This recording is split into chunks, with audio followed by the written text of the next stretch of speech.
শোণিতপুৰ জিলাৰ ৰঙাপাৰাৰ টেঙাবিল অঞ্চলত মুক্ত বিচৰণ কৰিছে 4টাকৈ বনৰীয়া হাতীয়ে।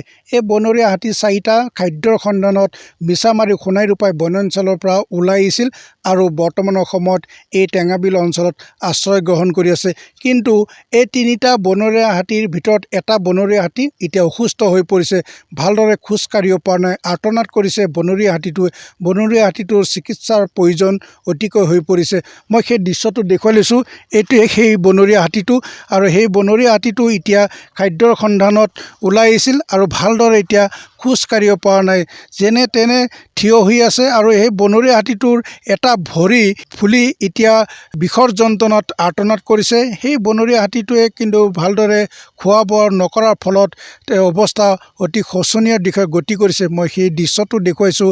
4টাকৈ বনৰীয়া হাতী ইয়াত মুক্ত বিচৰণ কৰি আছে বৰ্তমানৰ সময়ত। এই হাতীটো কিন্তু এতিয়া সম্পূৰ্ণভাৱে অসুস্থ হৈ পৰিছে, ভালদৰে খোজ কাঢ়িব পৰা নাই। এই বনৰীয়া হাতীটো চিকিৎসাৰ বাবে অতি প্ৰয়োজনীয় হৈ পৰিছে।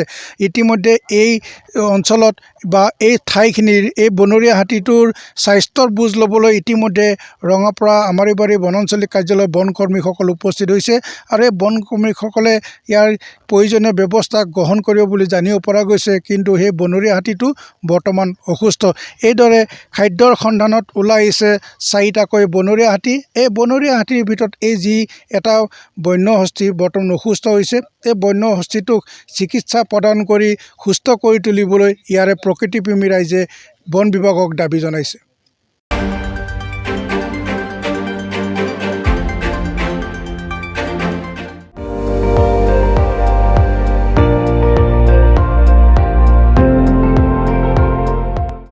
আপুনি চাই আছে ND24, সৰ্বশ্ৰেষ্ঠ নহয় সৰ্বোত্তমৰ দৌৰ।